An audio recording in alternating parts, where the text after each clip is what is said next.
kati kye tugenda okukola bw'abanga motoka ejja bweti nze nja kutandika nkole kalingi tukabatwalire then tugende tukole akaclosing ali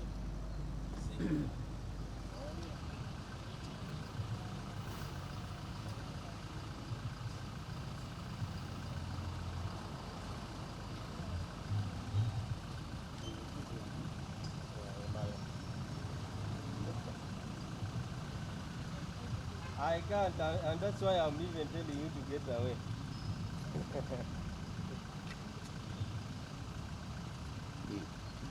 ate bituuse nga bagigadde nabye n'abantu bakaziza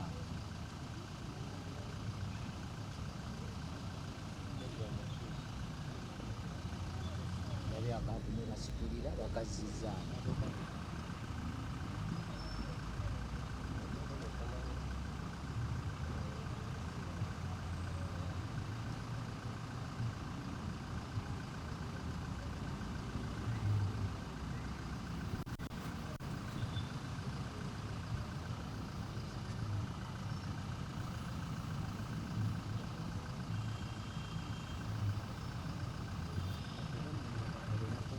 kubajjamu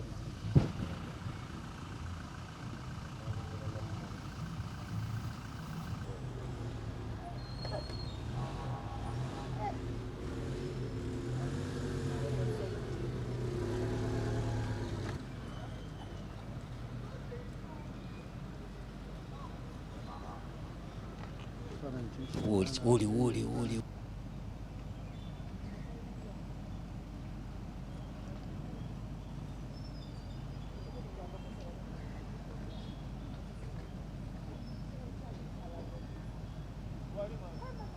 kati ngenda kukola linki fune muganda weyo gwetwabaddeko naye ku makya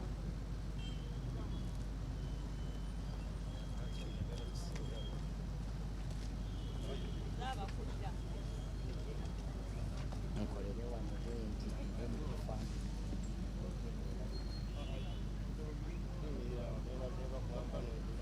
yaliweyo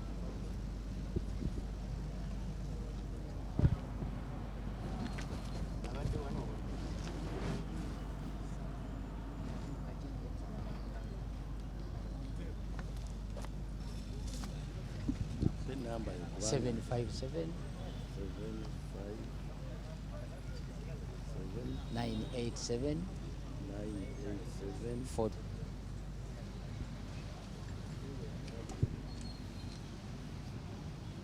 Yes, sir.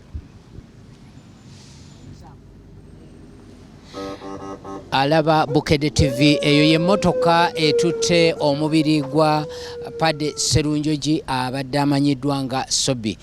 Gujibwa wano ku mochale e Mulago wabadde akuumirwa okuva olunaku olw'eggulo. Era tutegeezeddwa nti nga bwe emmotoka bwetambudde bwetyo agenda kubanga atwalibwa ku maka wagenda okubanga akuumirwa alongoosebwe nga wano wagenda okugibwa ate atwalibwe mu Makaage wali eri ewattuba. Ono ye muganda w'omugenzi Sobi agenda tubuulirayo mukwasaganya wansonga ze. Tubuulire enteekateeka bweri. So kati enteekateeka tumaze omujja mu mochale tumututte mu kampuni ya Funeral Service omulongoosa n'omukolako byonna n'okumwambaza na byonna then awo tugenda okuva Funeral Service emutwale waka ewattuba essaawa zino naye nga bamaze okumukola kati so tugenda ku Funeral Service emututte. Enteekateeka okuva ewattuba oliyinza okuba ng'ogimanyiiko? Enteekateeka mbadde sinagimanyako naye enteekateeka eriwo agenda kuziikibwa nkya. Nkya agenda kuba aziikibwa e Masaka. So kati so bwetyo tukyali tugenda kuba tubategeeza updates zonna ezeyongerako okuva kati okuva essaawa zino. Kale tweyanzeege nze Terakaya tusinzidde wano okuggwanika e Mulago sigala nga olaba Bukedde TV.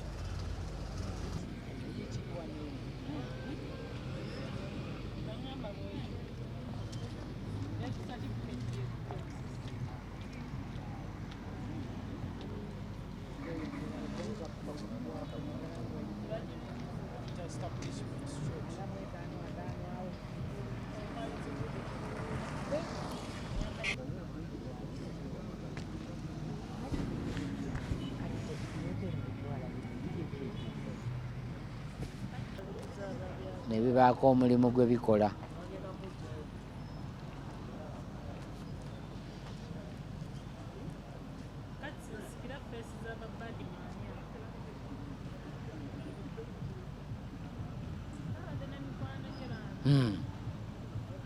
Anna omuntu alina embeera alina sayidi A ne B.